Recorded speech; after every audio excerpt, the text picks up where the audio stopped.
తరచూ జలుబు చేయడం, అప్పుడప్పుడు దగ్గుతో గొంతు నొప్పితో బాధపడడం పిల్లల్లో చాలా మామూలే. పెద్దగా కంగారు పడాల్సిన పని లేదు. అయితే కొంతమంది పిల్లల్లో జలుబు, దగ్గు, గొంతు నొప్పితో పాటు జ్వరంగా ఉండడం, మింగడం కష్టంగా మారడం వంటి సమస్యలు కనిపిస్తూ ఉంటాయి.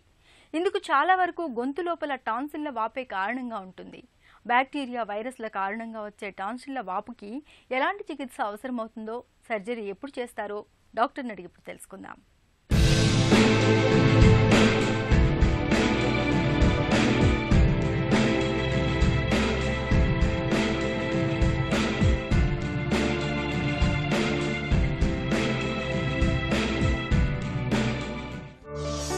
టాన్సిలైటిస్ అంటే ఏంటి? టాన్సిల్స్ అనేవి బేసిక్గా మన గొంతులో మన నేలకు వెనక భాగాన సైడ్స్ ఉంటాయండి. యూజువల్గా అందరూ జనరల్గా ఏంటంటే గొంతులో కణితులు అంటుంటారు అనమాట. గొంతు నొప్పి వస్తే కణితులు ఇన్ఫెక్షన్ వచ్చింది అంటుంటారు.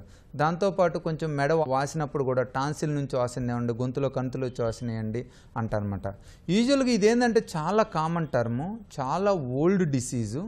ఇది అందరికీ ఆల్మోస్ట్ లైఫ్లో 1-2 సార్లు ఎక్స్పీరియన్స్ అవుతాం అన్నమాట.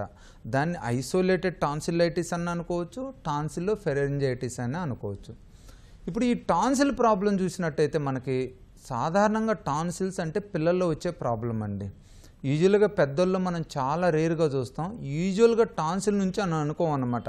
ఎక్కువ మందికి స్మోకింగ్ నుంచి కానీ, లేదంటే బాడీ రెసిస్టెన్స్ తగ్గటం వలన కానీ, లేదంటే అదర్ ప్రాబ్లమ్స్, క్యాన్సర్ అలాంటి వాటికి ట్రీట్మెంట్ తీసుకునేటప్పుడు వచ్చే ఇన్ఫెక్షన్స్ అనుకోవటం వలన కానీ, లేదా టెన్షన్ నుంచి డ్రై ఫెరింజైటిస్ కానీ, లేదంటే గ్యాస్ట్రోఇసోఫేజియా ఇలా అనుకుంటా. కానీ ఎక్స్క్లూజివ్ టాన్సిల్ ప్రాబ్లం అనేది పెద్దోళ్ళలో కానీ మధ్య వయసులో కానీ చాలా తక్కువ అనమాట. ఎక్కువ మందికి పిల్లల్లో టాన్సిల్ అంటేనే యూజువల్గా పిల్లల్లో ఉన్న ఒక హెల్త్ ప్రాబ్లం. ఈ టాన్సిల్స్ ఏంటంటే బేసిక్గా మనకి మనం అనటామికల్గా చూసినట్టయితే ఇది రెసిస్టెన్స్ ఆర్గాన్, రెసిస్టెన్స్ని డెవలప్ చేస్తుంది. అంటే లింఫోసైట్స్ని అవి ప్రొడ్యూస్ చేస్తుంటుంది. దాంతోపాటు మనకు కొంచెం గొంతులో కూడా తెమ్మడిని వాటిని ఉత్పత్తి చేయడంలో కూడా ఉపయోగపడుతుంది. మెయిన్గా ఏంటంటే ప్రొటెక్టర్ లింఫోసైట్స్ని వాటిని ప్రొడ్యూస్ చేసి మనకి బాడీలో రెసిస్టెన్స్ని పెంచే ఆర్గాన్ అనమాట. అట్టని ఇది ఒక్కటే కాదండి, ఇది మనకు ఉన్న మిగతా వాటితో పోలిస్తే దీని నుంచి వచ్చే మనకు రెసిస్టెన్స్ మ్యాక్సిమం 1-2% అండి, అంతకన్నా ఎక్కువ ఉండదు. పిల్లల్లో టాన్సిల్ల వాపుకు కారణాలేంటి? టాన్సిల్స్ అనేవి పిల్లల్లో ఎక్కువగా ఇన్ఫెక్షన్స్ అవుతూనే ఉంటాయి. ఎందుకంటే పిల్లల్లో సాధారణంగా ఫస్ట్ ఎక్స్పోజ్ అయ్యే ఆర్గాన్ ఇన్ఫెక్షన్కి టాన్సిల్, దాని తర్వాతనే మనకు లంగ్ వచ్చిన మిగతా ప్రాబ్లమ్స్, లంగ్ ఇన్ఫెక్షన్స్ వచ్చినా కూడా. సో సాధారణంగా ఈ టాన్సిల్స్ ఏంటంటే మనం చిన్నప్పుడు చూసినట్టయితే 2 సంవత్సరాలప్పుడు కొద్దిగా సైజు ఉంటుందండి. యూజువల్గా 5-6 సంవత్సరాలకి పెద్దవి అవుతాయి. 10-12 సంవత్సరాల కల్లా ఇవి ఎట్రోపీ అయిపోతాయి. యూజువల్గా ఇటు ఫంక్షన్ పెద్ద ఉంటుంది, ఎందుకంటే బాడీలో మిగతా ఆర్గన్స్ అన్నీ ఫంక్షన్ తీసుకుంటే ఈ development of the immune system అనమాట. సాధారణంగా ఏంటంటే ఈ నడిమధ్యలో ఈ 2-5 ఇయర్స్ ఏజ్ అప్పుడు పిల్లలు ఏంటంటే స్కూల్కి వెళ్తూ ఉంటారు. ఈ స్కూల్కి వెళ్ళినప్పుడు ఏమైందంటే వాళ్ళకి కొత్త వైరస్ తోటి ఎక్స్పోజ్ అవుతుంటాం. ఎందుకంటే స్కూల్లో 20 మంది ఉంటే ఒక్కో బాబుకి ఒక రకమైన వైరస్ వస్తుంటుంది. మళ్ళీ దానికి వీళ్ళకి రెసిస్టెన్స్ డెవలప్ అయ్యేటప్పటికి ఆ ఇన్ఫెక్షన్ వస్తుంది అనమాట. సో ఫ్రీక్వెంట్గా ఈ థ్రోట్ ఇన్ఫెక్షన్స్ వస్తుంటాయి అనమాట. సాధారణంగా స్కూల్ ఏజ్లో, ప్రీ స్కూల్, నర్సరీ ఏజ్ అనుకోవచ్చండి. ఈ ఏజ్లో వీళ్ళకి రెసిస్టెన్స్ కొంచెం తక్కువ ఉంటుంది, కొత్త వైరస్లకు ఎక్స్పోజ్ అవుతూ ఉంటారు, వాటికి బాడీ రెసిస్టెన్స్ డెవలప్ చేసుకుంటూ ఉంటుంది అన్నమాట. యూజువల్గా 5-6 ఇయర్స్ తర్వాత యూజువల్గా మన బాడీలో మోస్ట్ ఆఫ్ ద టైమ్స్ అన్ని ఆర్గానిజమ్స్కి రెసిస్టెన్స్ అయ్యి చిన్న ఇన్ఫెక్షన్స్ మన గొంతుకు రాకుండా ఉంటాయి అన్నమాట.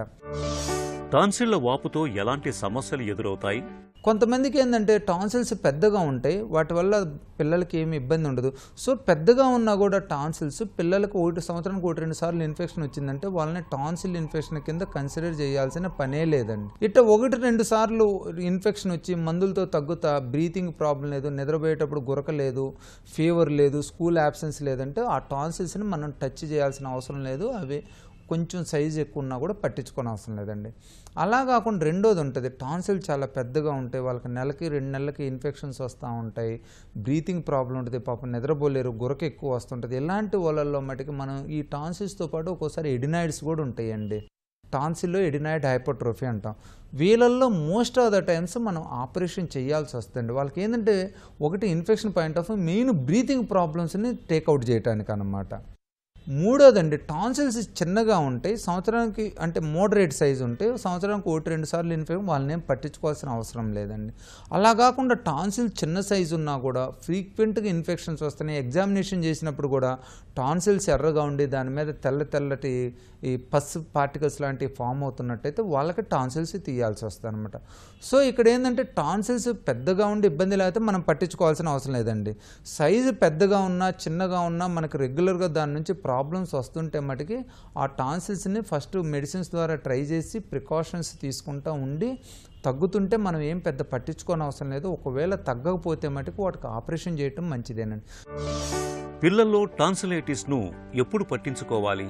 టాన్సిల్స్ పెద్దవైనప్పుడు ఏంటంటే పిల్లల్ని కొంచెం ఫిజికల్ ఎక్సర్సైజ్ చేయిస్తా, కొంచెం ఎండకు తిప్పినట్టయితే ఎక్కువ మందికి మందులు వాడాల్సిన అవసరం కూడా ఉండదండి. కొంచెం ఎండకు ఎక్స్పోజ్ చేస్తా, ఫిజికల్ యాక్టివిటీ చేయిస్తా, కొంచెం వేడివేడి పదార్థాలు పెడతా, చల్లటి పుల్లటి పెట్టకుండా మనకి కోల్డ్ చేసే వాతావరణాన్ని సృష్టించకుండా ఉన్నట్టయితే ఎక్కువ మందికి తగ్గిపోయింది అనమాట. ఆ తర్వాత కూడా కొంతమంది తగ్గదు, వాళ్ళని ఇన్ జనరల్ లో రెసిస్టెన్స్ చిల్డ్రన్ అంటాం, వాళ్ళకి మెడిసిన్స్ ఇస్తూ ఉంటుంటాం అనమాట. దీంట్లో కూడా 2 రకాలు ఉంటాయండి. ఒకటి ఏంటంటే టాన్సిల్స్ పెద్ద హైపోట్రోఫిక్ టాన్సిల్స్ అంటాం, ఇంకోటి నార్మల్ టాన్సిల్ సైజ్ ఉంటాయి, రికరెంట్ ఇన్ఫెక్షన్స్ వస్తుంటాయి. అవి మనం ఎగ్జామినేషన్ చేస్తే తెలుస్తుందండి. టాన్సిలైటిస్కు చికిత్స ఎలా ఉంటుంది? సర్జరీ ఎప్పుడు చేస్తారు? చాలామంది వచ్చి అడుగుతుంటారండి ఒక డౌట్, ఈ టాన్సిల్స్ ఇస్తే మా పిల్లలకి రెసిస్టెన్స్ ఏమన్నా తగ్గిద్దామనండి. టాన్సిల్స్ అనేది లెస్ దాన్ 1% అండి మన బాడీ రెసిస్టెన్స్ ఇచ్చేది. అట్టనే అనవసరంగా తీయాల్సిన అవసరం లేదు. దానివల్ల మనకు నష్టం కలిగేటప్పుడు ఇప్పుడు ఏమవుతుంది, బ్రీతింగ్ ప్రాబ్లమ్స్ ఉండటం వలన పిల్లలకి ఆక్సిజన్ అందదు, నైట్ బ్రెయిన్కి హైపాక్సీ వస్తుంది, డే టైం అంతా స్లీపీగా ఉంటారు, డల్గా ఉంటాడు, అలర్ట్నే, వాళ్ళకి హైపాక్సీకి క్రానిక్ బ్రెయిన్ చేంజెస్ కూడా వచ్చే అవకాశం ఉంటాయి అన్నమాట. రెండోది ఫ్రీక్వెంట్గా జ్వరం వస్తా, పాపం పిల్లలు తినలేక ఎప్పుడు మందులు వాడుతూ ఉంటుంటారు. ఇలాంటప్పుడు మనకు రెసిస్టెన్స్ ఇంపార్టెంట్ కాదనమాట, ముందు అసలు ఆ ప్రాబ్లమ్ని గెట్అవుట్ చేయటం ఇంపార్టెంట్. సో ఇలాంటప్పుడు మనం ప్రికాషన్స్ తీసుకున్నా, మందులు తీసుకుంటున్నా కూడా తగ్గకుండా వెరీ ఫ్రీక్వెంట్గా మనకి పిల్లలకి ఇబ్బంది కలిగిస్తున్నట్టుంటే టాన్సిల్ తీసేయటం మంచిదండి. టాన్సిల్స్ తీసేయటం వల్ల మన బాడీ రెసిస్టెన్స్ ఎట్టి పరిస్థితిలో తగ్గదు, ఏం ప్రాబ్లం లేదు. ఆ వారం మిగతా ఆర్గాన్స్ లెస్ దాన్ 1%నే కాంపెన్సేట్ చేస్తాయండి.